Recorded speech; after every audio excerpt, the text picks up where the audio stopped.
So, for anybody who hasn't seen, first off, welcome to Noise Avocation Podcast. This isn't an actual official episode, but we wanted to start doing a little bit of music review because we kind of do anyways. But I don't know. We'll see where it goes on YouTube. But recently, there was a new Surprise Aesop Rock record that came out on October 29th. The title is "I Heard It's a Mess There Too." I don't remember seeing anything in advance about this or any like pre-promotion or anything like that. Like it was just like, here's a fucking record. I read that a few people got blank records in the mail, like test pressings, nothing on them. Like Aesop's friends? Yeah, like fans through whatever. How that was distributed, I'm not sure. But they were like, what is this? Put it on. So only those like select few started chatting about it. Like, what's with this? But like, I wonder if you got how do we get in that fan club? I don't know. But like, I didn't know until I woke up that morning and was like, what? He's got a new record out? Yeah, because he just earlier this year put out Black Hole Superette. So yeah, two full length albums in a year. It's fucking, and that's impressive. Very impressive. It's impressive. Not only just because of the work ethic is impressive, but the way he writes. Like, anybody who's familiar with Aesop Rock, if you listen to a song, I've said this before, where it's like you hear it the first time, you get the surface layer. You listen to it another time, you keep peeling back layers, where you're like, oh man, I didn't notice this line or this line or this line, or maybe this one didn't make sense the first time I heard it. Yeah. And then it resonated again when you heard it, or like you'll be in your day-to-day life and something clicks and you have like a song in your head of his and you're like, oh shit, that's what he was talking about. Yeah, there's a lot of it bears a lot of repeat listening. Aesop Rock always has. It always does. That's what's good about it. But for him to put out two full lengths with his vocabulary and the way he writes and like the extent that he goes to his music, because it's not really always like, he has some hooks here and there, but usually it's just like straight bars it's all after bar. It's all wordplay. Yeah, dude, for sure. And it's weird wordplay too at that. Like he'll have strange kind of cadences and like mixtures of an amalgam of words that like may not rhyme, but somehow the way they're enunciated like work correctly, which is cool. Like he's an incredibly unique writer. He's an incredibly talented writer. I think arguably he has one of the most, if not the most distinctive voice in hip hop. What stood out about about the new one, I heard it's a mess there too, is that he did all the beats too on this one, where the last one, of course, he had a bunch of different collaborators and whatnot.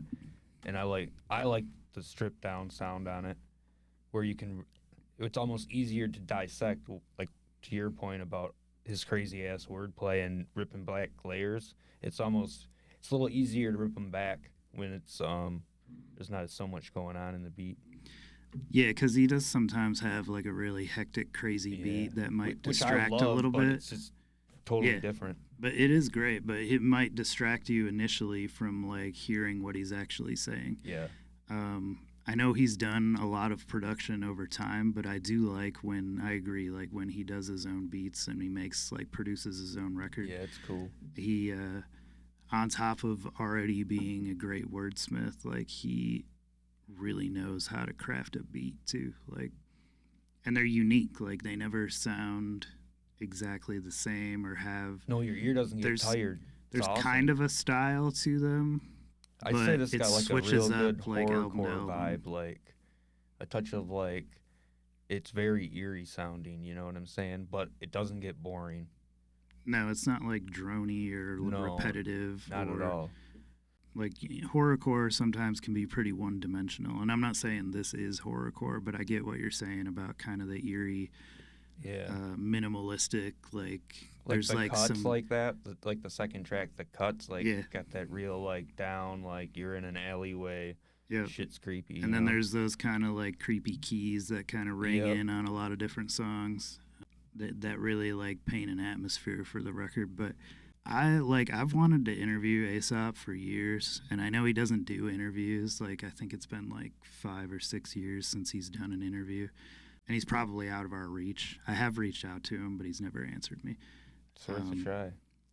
But the guy doesn't tour. He doesn't like do interviews. He doesn't really. He'll promote his music when it's out, but he doesn't like put out like a whole like publicity chain prior to. Like a lot of times you'll see like shit getting promoted like months in advance because people are like, hey, I got this coming out. Here's a single. Sometimes he does that, but more often than not, you'll see like, here's a record. Listen to it. Don't listen to it. I don't really care. I'm gonna make it either way. And he does.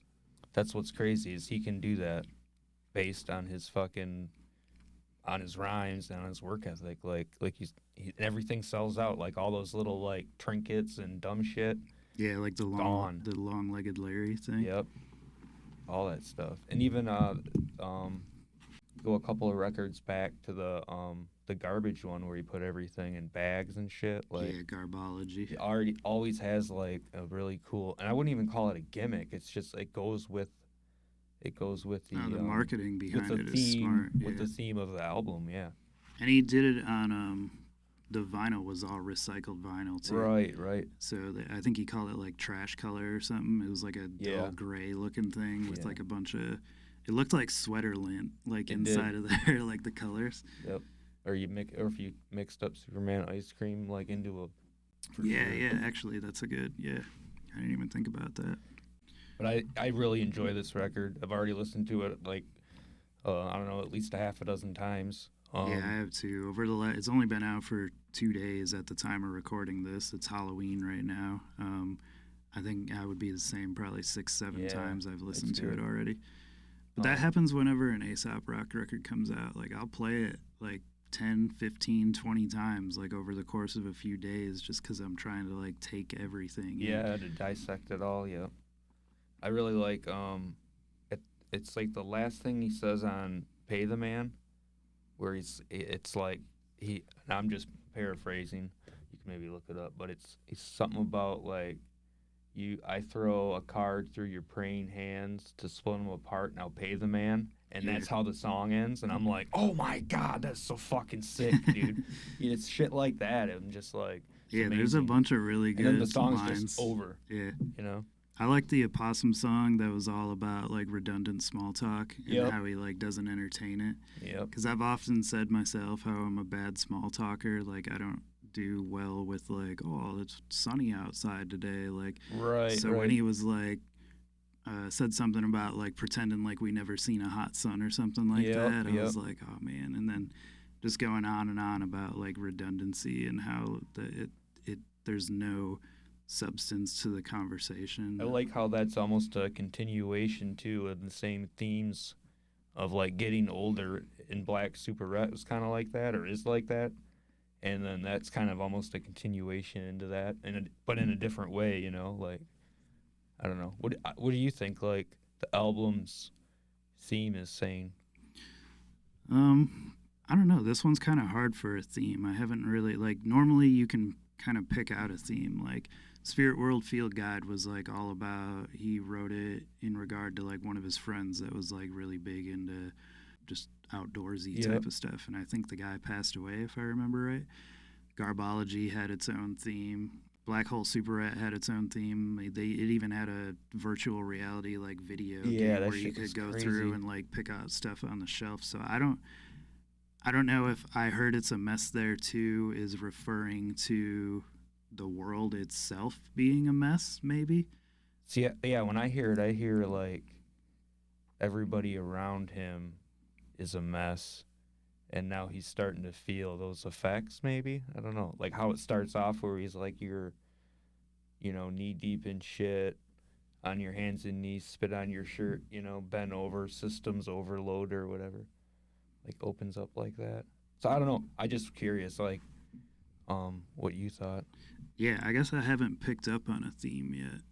All I know is that it's Aesop Rock. It's dope. Yeah, exactly. It demands to be listened to. Like this, like the Pay the Man at the end where he's like, "I'll throw the cards," but like to me that was like, you're fucked either way, dude. Yeah. You know what I mean? I don't know. I'm just curious picking to things see out, you know. if, as like both of us listen to it more, if there's a theme that develops where we're like, oh, that's what he meant. Yeah, or if it goes, because like the cover doesn't really give anything away. No, it's just the It's just the like little box thing. I didn't even. Yeah, it's a We finger. didn't even get a physical copy yet. Yeah, the physical copies we haven't gotten them in time, so we'll have them soon. But it's a finger inside of like a joystick. Almost looks like a 4-track tape recorder or something. It's like a weird retro looking machine with different inputs and stuff on there. Like there's not really. Oh yeah. I had to look up close because I was like, is that a finger or a hot dog? But it's a finger, and I'm not sure if that is any indication of the theme. Did you happen to watch the video? Those. No, I didn't. I did not either, honestly, because I didn't want it to influence how you perceive the record. Yeah, because it does it. I don't care who you are, it does it. Like. No, it does, definitely. It influences. If there's even like a bit of a theme there, you're like, oh, this is what this is about. Right. And it may be something totally different. I did read that he did it with the same guy he always does his stuff with, his videos with. Yeah, I forget that dude's name, but I know who you're talking about. Starts with a J. I'm sorry, sir. Yeah. Shout out to that guy. Yeah, I didn't put you in my notes. I don't have very many either. But I did like there's a red, blue, and a yellow version of the album cover. I think the red was the vinyl, the blue was the CD, and the yellow was the tape, or maybe the blue was the tape and yellow was the CD. I'm pretty sure I had that right the first time. Multiple colors, but for different formats. Yeah, but I like that he didn't just do like red, blue, and yellow vinyl. Like he mixed it up, one for each format, instead of making one for every single one, so it doesn't kind of oversaturate it. Because he often has like really cool collectible type of shit. He always has cool shit, seems like. Yeah, like for integrated tech solutions, for example, was kind of like a data selective, like scientific-y type of record. Like the records came in like manila file folders. Is that where you get the lab coat? That's what I was gonna get at. Yeah. The lab coat, and they had like the ID card and stuff. Yeah. And then one version of the record, like you could plug it in with a USB cable, and it had like a bunch of little LED lights on it and stuff. That shit's so crazy. There's a guy on Instagram by the name of the Rap Museum, and he always has these like massive, huge collections of like every single little bit of anything that you can get. But he had the whole integrated tech solutions collection, and there's just so much to it. Like I haven't seen outside of the record, tape, and CD for I Heard It's a Mess There Too yet. Like what else is out there? I think I've seen a T-shirt maybe. Okay. Like on Rhyme Sayers. But I haven't seen like a crazy like I roll out box with a finger in it or something, like Right. anything like that. So we'll see, I guess, moving forward if there's anything. It's still kind of early since it's only been out for 2 days. There was no promotion for it. Usually, as I recall, even if it's a couple of weeks, you would see some of those things. Like, get the Rhyme Sayers would be like, here's the package deal. You get like the tape, the CD, the record, and then a couple other things. I haven't seen that yet either, which usually that seems to come like before, Typically, yeah. Like we said before we started here, this one's a little shorter than a lot of Aesop's records. Normally is about an hour to 10 minutes, but some of them are around the same length. Like this one's 41 minutes, 12 tracks. Not too long to listen to. I know some people can't pay attention for more than a 20 to 30 minutes for an album, but definitely check it out. If you're an Aesop Rock fan, you've probably already listened to it. It's good. Yeah. Yeah, you'll like it. Let us know, like in the comments of this video, what your thoughts are on it, what standout tracks there are to you, if there were tracks that you disliked, and why, because I don't know why you would dislike any of the tracks. They're all good. Yeah, there's not, and like they all fit. There's not like that funny one that sticks out on the album, which through all genres I've noticed they have like the hit and then whatever, and that whole thing's starting to like creep its way back. It's fucking stupid. Yeah, I like when they got a whole record that's actually just good start to finish instead of just picking out a single that is like, oh, we're gonna build the album around this song. Yeah, I would definitely say this has no skips. And pretty much all of his records do, honestly, like to Yeah, no, some for extent sure. or another. It's like there's no bad Aesop Rock record. It's just he has records that you may like more than others. And I believe, like, like we said, it's just every record is its own story. So just in the way that he writes them and lays the records out, they're meant to be listened to completely, not as Yeah, singles. it's not supposed to be just a song because then Right. you're like, what the hell is he You'll miss talking the about? whole fucking point. But yeah, But comment on here. Let us know what you think. Have your thoughts on the record, and stay tuned for more interview or reviews because we're gonna start pumping out a few more of these as well.